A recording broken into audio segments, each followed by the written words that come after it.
Hi guys, my name is Leslie Okoye and I'm the founder and CEO of Cookie Skin. So, a bit about myself. Well, I'm a mother, I'm a wife, and I am an entrepreneur. So, I do my best to balance everything. I am a Nigerian from the East and I live in Lagos.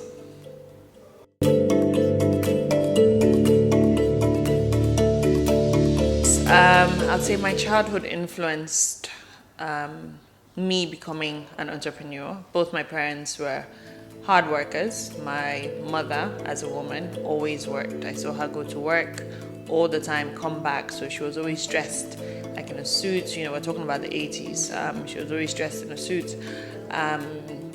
And she commanded a lot of respect. And through time, by the time I was a teenager, she had gone up to be, I think she was the chairman of Securities and Exchange Commission. Then she moved on to IST, so Investments and Security Tribunal. So her doing her own thing, my dad being deep into banking in Nigeria and in Africa. So that really influenced me, or in fact, I knew that I had to be really, really smart. But the decision to go into what helped me know that I was meant to start my own thing, especially skincare, and become an entrepreneur was because as a teenager, I worked for my uncle who owns a skincare manufacturing company in the United States. So I would intern there. My mother would drop me there every summer, not just me, my sister and I, but I would work in the factory. I would help out put boxes of skincare together. He would take me around. I would answer phones and do customer service. So I learned a lot about skincare from working there. Well, let me not say about skincare, but what it takes to run a skincare business. And I learned pretty young that customer is king and that they feel the decisions that you make. If they're happy, if they're not happy, what they like, what they don't like. So yes, I decided to become a skincare person myself. By the time I was 21, I was really wrestling, 22, I was really wrestling with what am I going to do in my life, Yes, I'm in school, I'm in university, but then I don't want to live abroad. I always knew I wanted to come back to Nigeria. And anybody with a little business sense, the question is, what's your value? I had to figure out what is my value. What do I know? So I studied broadcast journalism, and I didn't want to work for. I knew that I wasn't going to be hired to be put in front, a top position at a news company, whether in front or at the back, anywhere. I just knew that. I tried, I applied. And even if I didn't want to do all that work for another country, or just living there anyway, because I wanted to move home. So I started thinking, I started digging deep, and I even went into fasting for the first time in my life. In fact, that's when I fasted for the very first time in my life, was trying to figure out what I was going to do with my life. So for 2 days, I didn't eat anything, and I was just thinking. And even after the fast, I was like, well, I still don't have the answer. But luckily, there was a magazine on the table, Times magazine, and I think Tiger Woods' face was on it, and was it The Brain? It was something about how to figure out the genius in you, or how geniuses are made, something like that. So I picked it up, and I said, well, smart people read, so I might as well start reading. So I read the magazine, and I read it cover to cover, and what it basically said, what I learned was, anything that you have been doing for 15 years straight, a minimum of 15 years, so some point in your childhood to adulthood, at least for 15 years, you have been doing that thing almost every day. Sometimes you don't even know that that's what you've been doing, but you've been doing it and you know it like the back of your hand. And I go, the only thing I really know like the back of my hand is skincare. So that was my aha moment, and I was still beating it down because I was like, skincare. Who really can make money out of skincare? I just couldn't imagine, because all I could think of was big machines, big industrial things, and I'm like, I don't have that. I don't even know anything about the ingredients. And I was like, you know what? Let me just Google. let me try. So I Googled and I started doing research how to start your own skincare company. I started reading many things because all I had in my head back then for skincare was mixing creams, because that's what you did back then.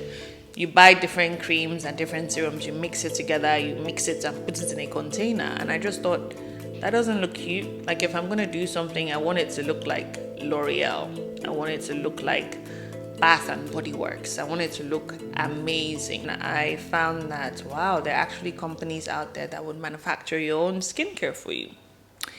So that's how it started. The name Cookie Skin was given to me by my husband. So I was very into skin. I didn't even realize how into it I was. I would stare at people's skin as they're walking, and I got into trouble for that because, in America, they're very extra. Everything is about, they might mistake you for being gay or a dyke. So I would be staring at girls who had amazing skin, black girls, African American girls of different shades. And I was just in awe. So I guess staring too hard, they would come at me and be like, "What you looking at? Stop looking," like that. So I was like, okay, I can't really look too hard before they get the wrong idea. But I always wondered, why is their skin different from our skin in Africa? Why is their skin so fresh? Why can't I get that same freshness? Why can't we, not just me? Because I wanted that, and I didn't realize that I already had it. I just didn't think I had it because I didn't realize what good skin was. I didn't even know how to articulate it. So when I decided to go into skincare, I got married and moved to Tunisia, and that was when I had time to set up the business. I finally had time. I had finished my master's degree. I had worked for 2 years in a company, so I had work experience. So now I had time. I had quit my job when I found out that I was pregnant, but I'd been doing the research before Cookie Skin became a reality for at least 2 years. Doing the research, testing, talking to manufacturers, receiving products, deciding what I wanted my brand to be comprised of. So when it came to the name, I just told my husband that I wanted it to embody the word fresh. Whatever name you give it has to symbolize freshness, which is how I see amazing skin to be, which is what I was in awe of. Amazing skin that is so fresh, that is irresistible, that you can't help but stare at it and maybe even ask, like, what are you using? How come your skin is this irresistible or beautiful? And it has nothing to do with skin color. It's literally just the health of the skin. So I'm sitting there. It was a hot summer, like it was really, really hot summer, and I was wearing shorts. And I'm running my list of names by him, about 5 names. Like, so babe, what do you think? You think we should call it fresh, just the word fresh? Or do you think we should call it this name? And he's busy kissing my legs and nibbling my legs. And I'm like, oh, stop. And he's like, he's not even paying attention to me. So I get really upset and I screamed and I pushed him away. And he pushed my legs away and he goes, well, how can I concentrate when your skin is here distracting me? I was like, what do you mean? He was like, in fact, you should call it Cookie Skin, because everybody should want to have skin so fresh like yours that their husband can't even concentrate. He just wants to eat them.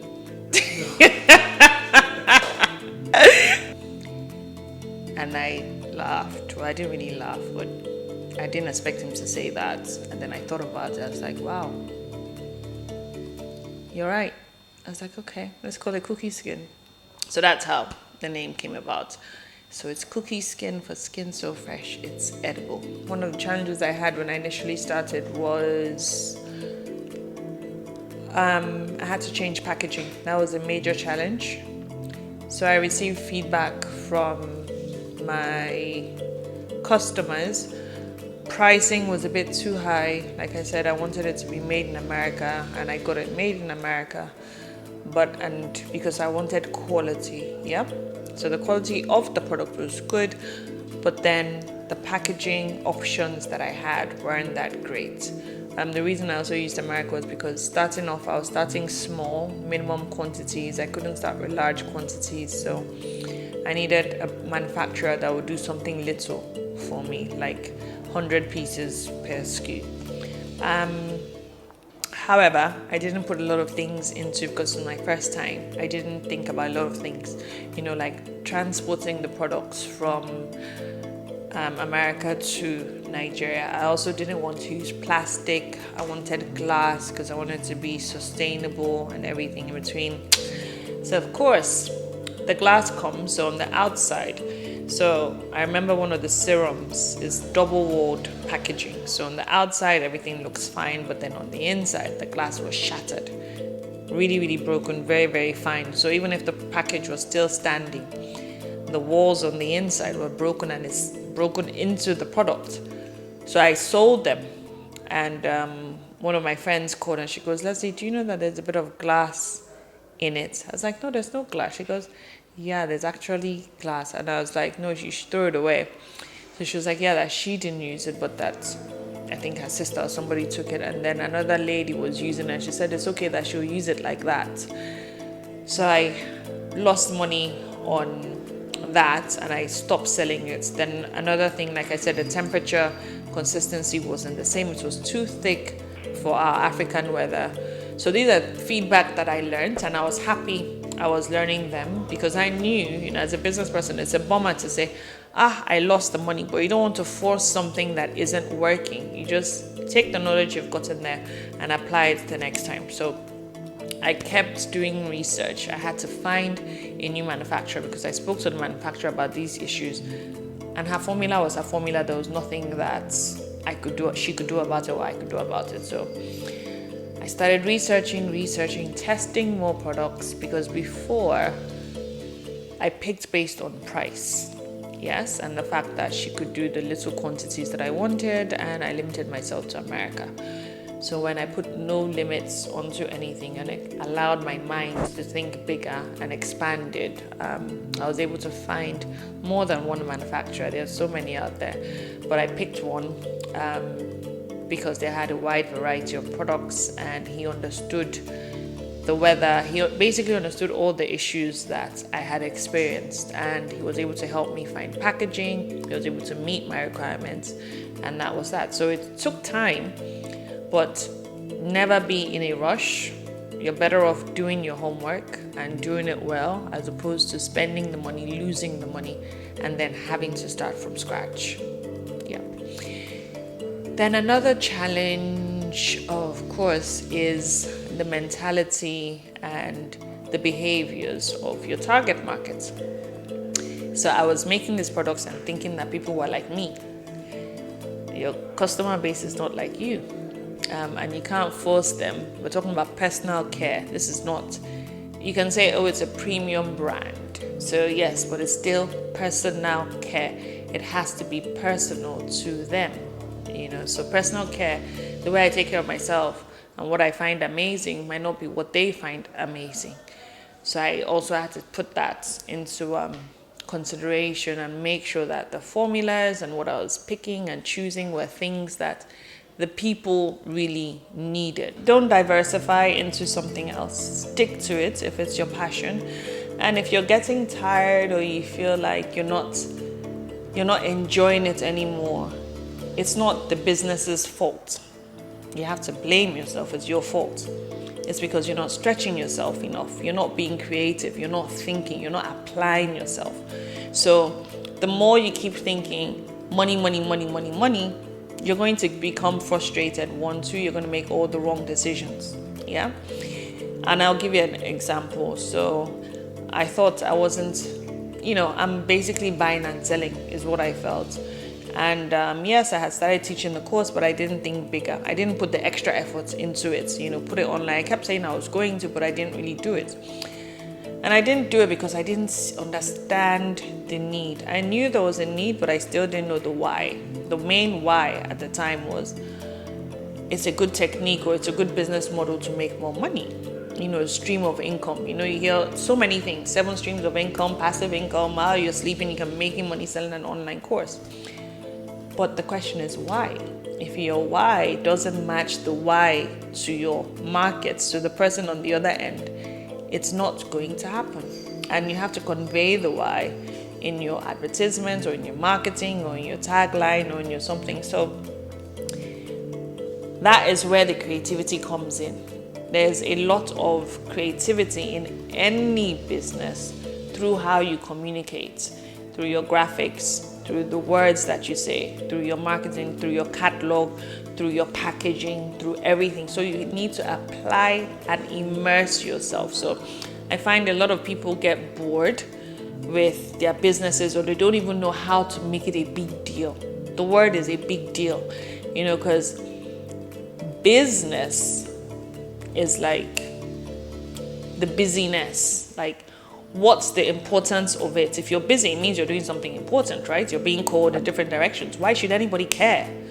So what is the gist of cookie skin? So that's what I learned more in depth this year. So yes, I decided to stick with it, but I wasn't motivated. There was more of it was always kind of like a struggle to really stick to that, waking up and working till like 8 o'clock. I used to have that before, but then once the money started rolling in, once you can survive, you're making a certain amount of money, you just calm down.